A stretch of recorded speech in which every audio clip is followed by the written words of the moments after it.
These are the supplies that you will need to make these adorable faux pleated skirts. You will need 2 flannel fat quarter bundles. They don't have to be flannel, they can be cotton polyester. This bundle will make 5 skirts. You will need 2 of these, 2 in each print to match together to make 1 skirt. You will need scissors of your choosing, a pencil for marking, a clear ruler for easy marking, elastic.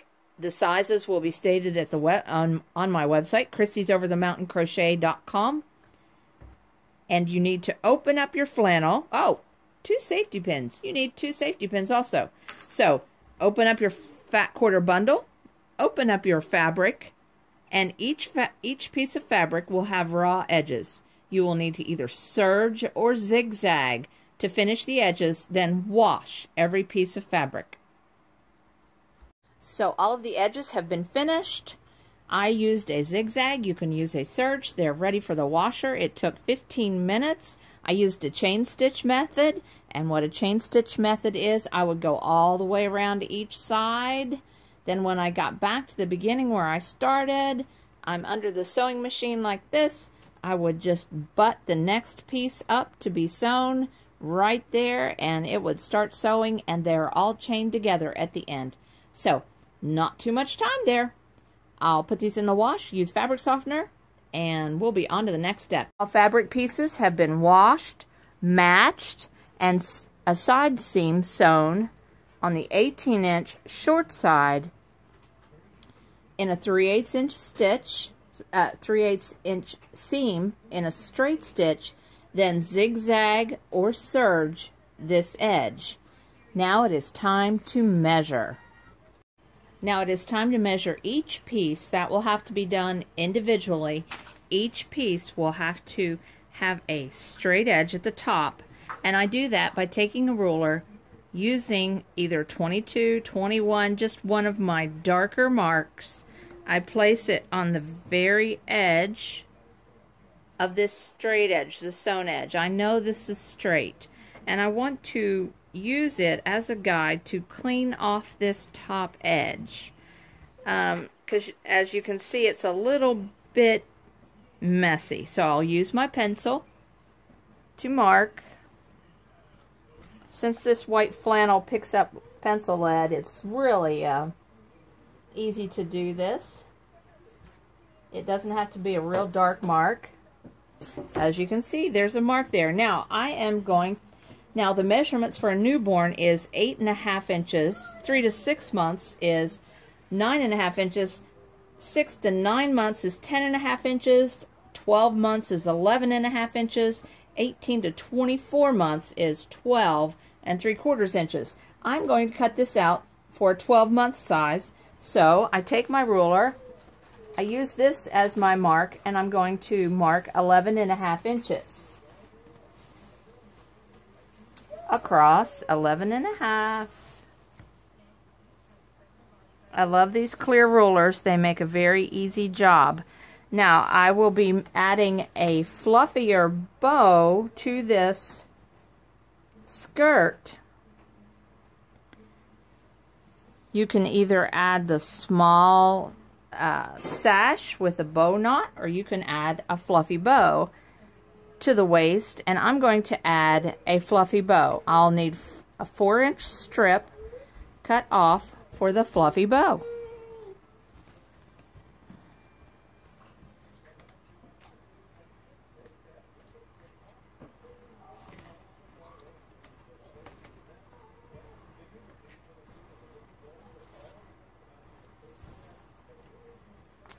Now I am off to mark all fabric pieces and cut. Let me show you how to cut this one. It's simple.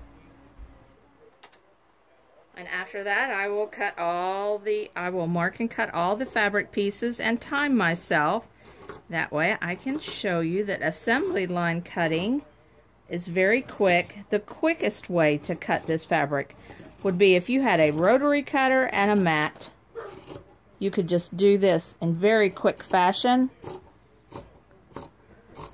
as you could just lay the ruler right on that mark if you had a rotary cutter, and then just takes just a second.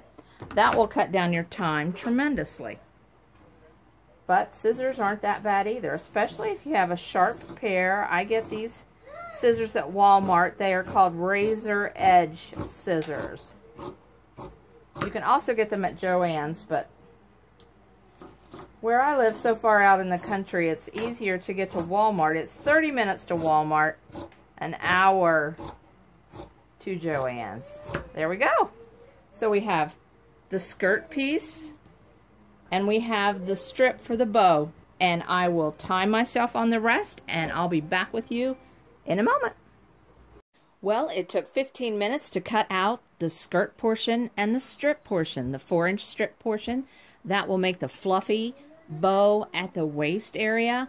There is also going to be a tutorial on how to make a bow knot sash for at the waistband. Those will be 2 separate videos. So we're putting the strips aside for right now, and we are only going to be working with these skirts. That time, the time that it took me to cut out the strips and to cut out the skirt portions was 15 minutes, and I took a minute to help my grandson with his little backpack.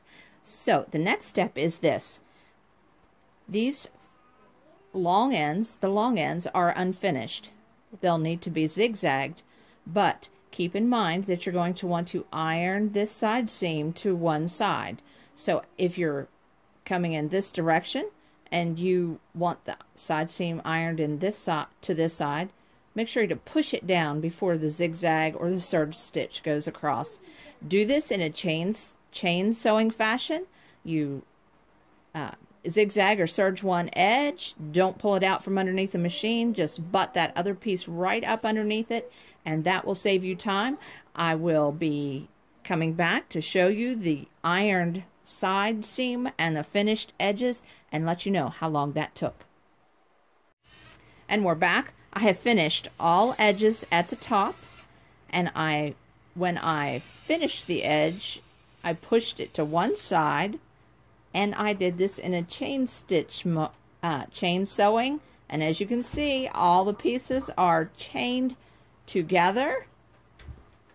Chained together. Let me cut these apart. Let me cut one apart and demonstrate to you what the next step is. This step, using a chain sewing method, took 11 minutes, and I had to wind a bobbin. So that took 11 minutes. Let me move these out of the way. Took 11 minutes, and I had to help my grandson with his backpack again.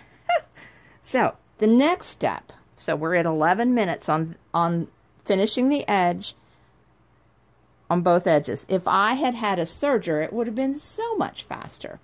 But so the next step is I'm taking this to the ironing board. I'm going to iron this off to one side. I will iron down a casing,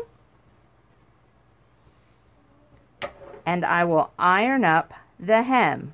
I will do that. I will do this step before I sew the second side seam together.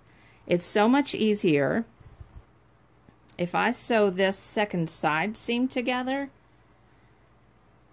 like that. Then when I want to go to the ironing board, I have to work in the round. I have to try to do everything in the round, and I get to that seam and I'm in the round. It is so much easier to sew everything in the flat, and this will help the assembly line process.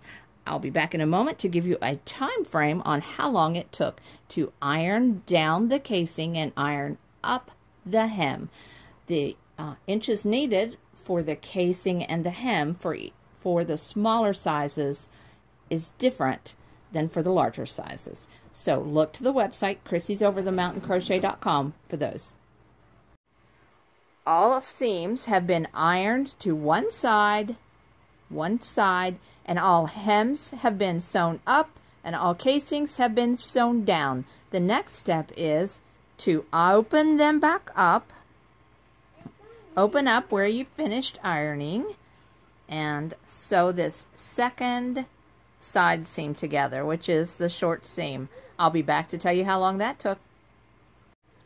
The second side seam has been ironed to one side, and the hole you have a whole skirt now. You have a whole tube. All seams are sewn, all the casing and the hem are sewn down.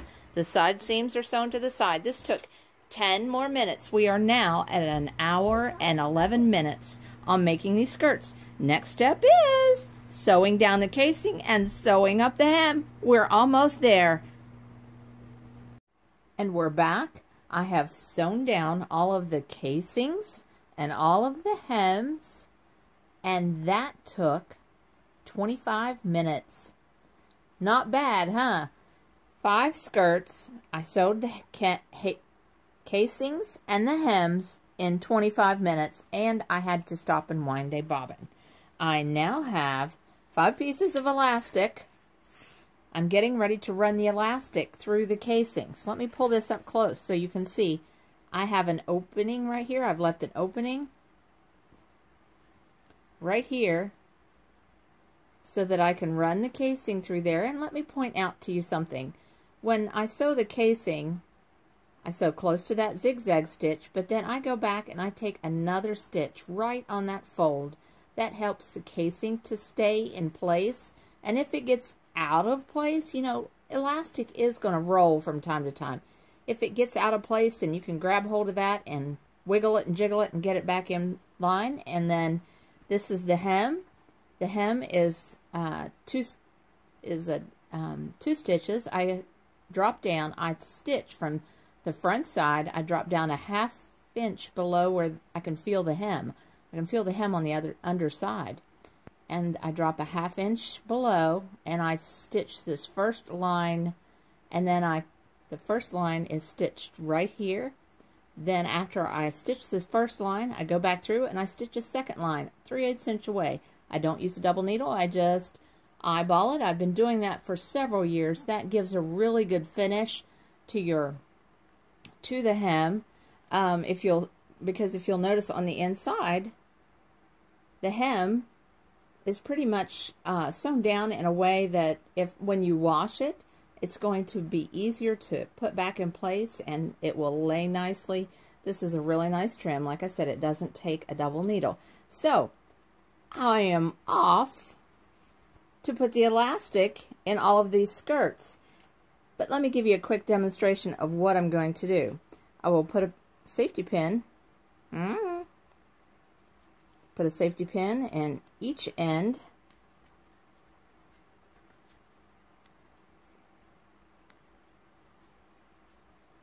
Then I will trim the corners off one end. And then that's the end. This is the end with the trimmed off corners that I will put into the casing of the skirt. I am off to finish. I hope you'll like and subscribe to my channel. I hope you'll like this video, and I hope you'll subscribe to this video. And I'll be back in just a few minutes, and I'll tell you how long it took me to put the elastic through 5 skirts. I also want to say that please go look for the Christmas skirts, because there's a really good tutorial. I'm not going to be doing a tutorial on how to put the elastic in, but the tutorial, a good tutorial, is on my Christmas skirts pattern, and I will put the link down below. I'll be back in a few minutes. So we're back. I have all 5 skirts finished with elastic in the casing. The casing, I've stretched the elastic around and put it in its spot. I have sewn down the opening, and it took me 30 minutes. 30 minutes. But you know, these skirts are not finished. They're cute as they are, but they need a pressing. And I'm going to press faux pleats into these skirts. They will look so much neater and so much more, the finish they will just look finished, and I want a finished look. So I'll be back in just a few moments. I'm excited to count up how much time it takes from beginning to end to make these skirts. I hope you'll hit the like and subscribe button. A tutorial on how to iron faux pleats into these little skirts is in the Christmas skirt pattern. I will put a link to that and a timeline as to those things that I referenced to below. But don't forget to like and subscribe my channel. But just real quickly, I make it all straight and neat, and then I hit it with an iron. I'm going to go do that now. I'll start the timer and see how long it takes. I'll be back in a moment. And I am back. I have ironed faux pleats into all of the little skirts, and look how sweet. What a finished look this is for these adorable little skirts. Yeah, they were cute before I ironed them, but now they are just adorable. It took 20 minutes to iron the pleats into 5 skirts. This is how they look before they're opened up, but then you open them up and the little girl wears them and they just look so precious, so sweet. I'm ending the video demonstration here. Now I will be adding another video that demonstrates how to make little sash ties here that has a little knot right there at the corner. I think it's going to be so sweet. And I will also add a video on how to use the fabric to make just like a little pull tie bow out of the matching fabric, so that you can put it on a hair clip and maybe make piggies for your little girl or whatever. But the total time to make 5 skirts, you can do this in an evening. I am being very generous in calculating the time that I did not calculate at the first few steps. I'm being very generous in that time. So after the fabric is been washed and dried, it will take you approximately 2.5 hours to make 5 skirts. Now I think that's pretty amazing. If you use that assembly line where you chain stitch as much as you can, where you're like sewing this skirt along, and then you get right up to the edge, and then you stop long enough to put the other skirt edge up in, and then you just keep sewing. And you do that with all of the skirts, and use a chain sewing method and at every opportunity. And assembly line is always so much quicker, just so much easier. And I hope to bring you more sewing tutorials where you can use the assembly line, pull tie bows. I just sit down in an evening and I just pull out my ribbon, and I make all kinds of pull tie bows all at once. These are so cute. You could put a little pull tie bow at the waistband. I plan on having, designing little crocheted sweaters to match these sweet little skirts. Aren't they just adorable? I enjoyed having you on my side of the mountain. I hope you'll come again. I hope you'll like and subscribe. I'll put all of my links in the comment section. Not in the comment section. I'll put all my links. I will put all of my links below so that you can find them. But hit that like, hit that subscribe button. I really want to see you on my side of the mountain again. Come back soon. I'd love to see you. Bye. So this is what's next. Flannel fabric with snowflakes on it. I saw this at Walmart. Thought, oh, that's cute. Didn't think too much of it. Then when I went to the little girl's clothing department, I found this onesie. Oh my goodness. A little wonder with snowflakes on it. I thought my granddaughter needs that shirt. She needs that flannel fabric. I have a new design that I'll be making with this flannel fabric. This is yardage. This is not a fat quarter. You can get this at Walmart. There are other winter designs, but how nice is that to go to Walmart, find a little t-shirt, and then go to the fabric department and find flannel fabric that matches the little onesie. I'm so excited. I'm excited to bring you a new design. I'm excited to design a little crocheted sweater or shrug with this. I think it will be a sweater. I'm really tickled. I'm just excited. I love sewing. I love crocheting, and I love having you on my side of the mountain. Make sure you stay tuned. Subscribe so you don't miss this tutorial. I'll also be, I think this design is going to need a bow, but I think it might need snowflake buttons, and it might need a white bow. And I'll be designing more bows and showing bows. You won't want to miss anything. Anyway, come and see me again Make sure you hit the like and subscribe, and go to Crissy'sOverTheMountainCrochet.com for my designs on my website, and to chat with me and to visit with me and to inspire me and let me inspire you. Come to Krissy's Over the Mountain Crochet and Crafts on Facebook, in the groups on Facebook, Krissy's Over the Mountain Crochet and Crafts. My name is Chris Moore. You can find me on Facebook. You can find me on Instagram at Krissy's Over the Mountain Crochet. I go live every Sunday afternoon, and I hope to see you there. Bye.